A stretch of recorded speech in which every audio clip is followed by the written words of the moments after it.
I'm Paulina Leiser, producer of Focus Today. Thank you for watching this video, and make sure to check our other videos at theDove.us.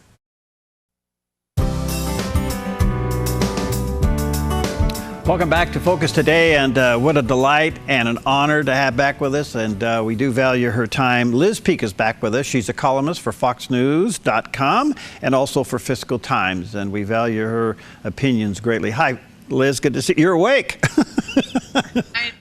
Barely. I think I've had 18 cups of coffee this morning. I must say it was a late night, always interesting, challenging, but yeah, here we are. Well, what'd you think? I thought that Donald Trump has made enormous progress from the first debate. I thought he sounded informed, which he didn't in the beginning of this cycle, competent, and he's kind of stuck on message.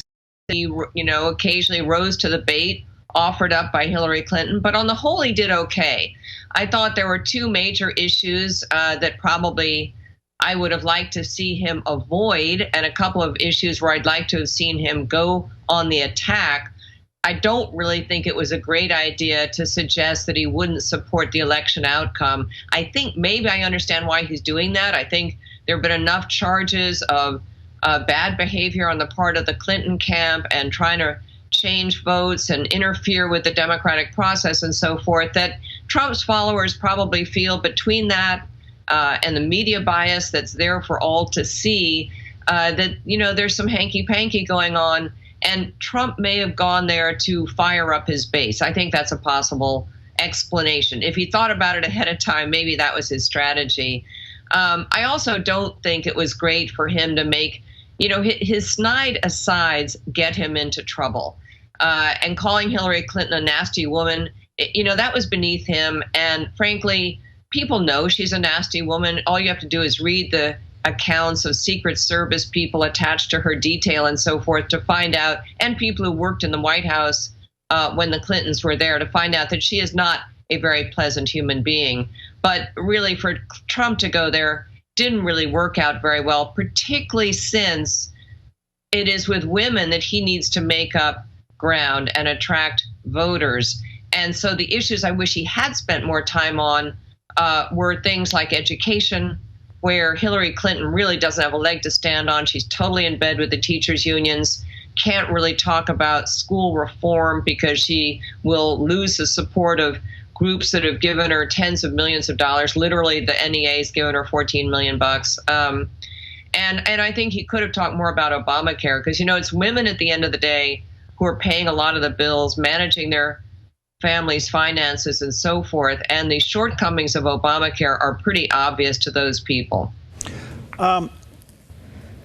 Neither in the first, second, or third debate did Donald Trump say anything about Benghazi. Why? Well, I think he may feel that that's a story that's been out there for quite a long time, and that voters have probably kind of come to terms with it, either thinking she's reprehensible in having not told the truth about the Benghazi attacks. But it's kind of I think it's a stale story. And my gosh, there are so many things he could be talking about. And finally, let's face it, he didn't go to Benghazi. It's true. And I think probably that is something that someone should have talked about. But the Clinton Foundation stories, even though they're harder to tell, are kind of fertile ground, because people still don't know just how many foreign donors went unreported that made contributions to the Clinton Foundation, how many things she did, how many favors she did for donors to the Clinton Foundation, how badly run it was, how they had to review and redo their taxes for several years in a row because they basically filed erroneous numbers. There's a lot of material there. Unfortunately, Donald Trump, as I think we've discussed before, is not the world's most articulate human being, so he doesn't make that case very well. But my gosh, it should be talked about. And thankfully, Chris Wallace did raise that. He did a good job last night. I thought he brought the moderating of a debate back into focus. I thought he did a good job. All right, so the first question to me was the most interesting question and really showed the difference between the two ideologies of the campaign, dealing with justices on the Supreme Court and the function of the Supreme Court. What do you think? Well, yeah, that's a very important thing. And frankly, the reason I'm going to vote for Donald Trump is I don't want Hillary to be picking the Supreme Court justices who will determine the course of this country for the next 30 years. That is not an overstatement. That is actually the truth. So I wrote a piece, as you may remember, some weeks ago entitled 5 Reasons a Sane Person Might Vote for Trump. And that was to sort of push back at the notion that it was all the crazies who were going to vote for Donald Trump. It's not true. And there were very good reasons to vote for Donald Trump, whether or not you wanted to go and have a beer with the guy or whether or not you thought he knew everything he needed to know to become president. And number one, without a doubt, is the Supreme Court. I thought that Trump did a very good job of solidifying his conservative credentials in discussing the Second Amendment and abortion rights and so forth. Again, unfortunately, that probably didn't work too well in narrowing the voter gap amongst women, because, of course, the abortion issue is a big deal for Hillary Clinton and her supporters. And I know a lot of women, frankly, who really don't like Hillary Clinton, but on this issue, they will probably find common ground. 67% now is the latest indication of Americans that feel that she's can't be trusted and she's a liar. But she's still ahead in the polls. How'd this happen? Well, I mean, unfortunately, it's the lesser of two evils. They don't think that Donald Trump is very trustworthy either. Everyone has said, and it is totally true, this is an unprecedented election. Never have two candidates with such high unfavorables, who are basically just not liked by the American people, run for the presidency. And so, I think what we can expect here, first of all, I don't think that either one is going to win a huge mandate. Hillary Clinton may win, which is what the majority of the polls show right now. I don't think she'll have the House. She'll be thrilled not to have the House, because then she won't have to follow through on a lot of promises she's made to Bernie Sanders supporters, promises that she can't make, doesn't want to make, and that her billionaire donors don't want her to make. So I think we're going to have 4 years of sort of disgruntled electorate. I don't think she'll serve more than 4 years, because, frankly, the next 4 years are going to be just horrible. I mean, I don't want to sound even more depressing, but you have hot spots around the world and getting worse, not better, whether it's North Korea or Syria or Iran. Those hostilities with those nations, and Russia to be sure, are only getting worse. And I don't see how a Hillary Clinton presidency is going to change the arc of that. And ISIS has been rather quiescent here of late. I don't think they're done for, and I don't think they're going to disappear.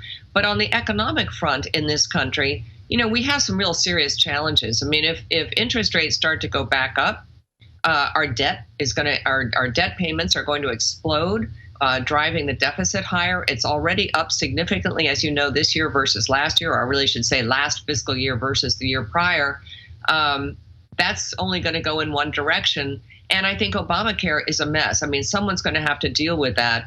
Whether Hillary Clinton or Donald Trump is president, it's either going to have to be dismantled, and we're going to have a huge ruckus again about how to reconstitute a new healthcare program, or they're going to be fighting over tweaks to it. But either way, it's the poor old average American whose doctor choice is being limited day by day.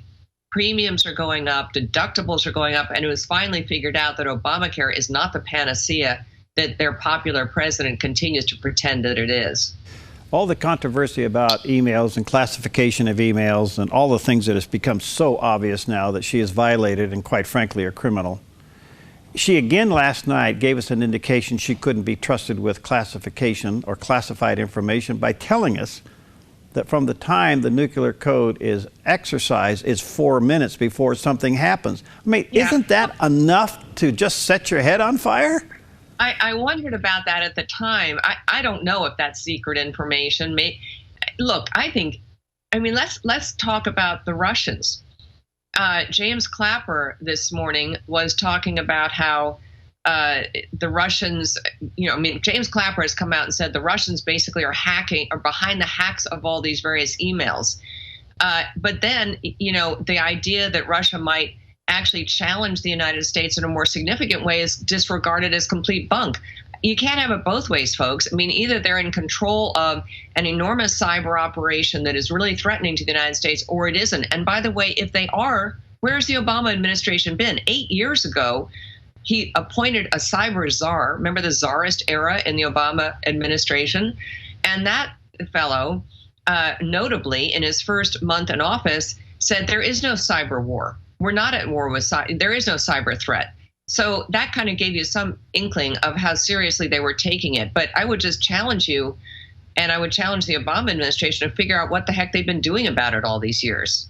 Well, it's interesting. I think even as we speak, the Russians now are challenging with some warships heading to the canal. I'm going, gee whiz. I mean, it's pretty amazing. It's pretty amazing. I'm going to say, excuse me, what I was going to say earlier is James Clapper this morning was talking about, was pushing back on Trump's statement or intimations that the election might be rigged in some way by saying that, you know, it's impossible, the Russians couldn't do that, blah, blah, blah. Well, if they could hack John Podesta's email, is it really so far from crazy that they might interfere with our electoral process? I thought that was a very funny thing they did. Yeah. I got about a minute left. What would you tell Donald Trump for the next 18 days? I thought he did something brilliant 2 days ago, something I am passionate about, and I think a lot of Americans feel strongly about, which was talking about term limits. If he wants to be thought of as the agent of change, let's talk about term limits. Let's really make that a big deal on the campaign trail. I would talk about that. I would talk about education reform, two issues that Democrats don't want to touch with a 10-foot pole. That is his strongest case to make. Unnoticed by the media was his closing remarks last night, which is this country cannot afford 4 more years of Obama presidency, and that's what we're going to get with Hillary Clinton. That's what he needs to talk about and bring it home to things that people really care about, like corruption in government, because, boy, we are seeing a lot of it right now.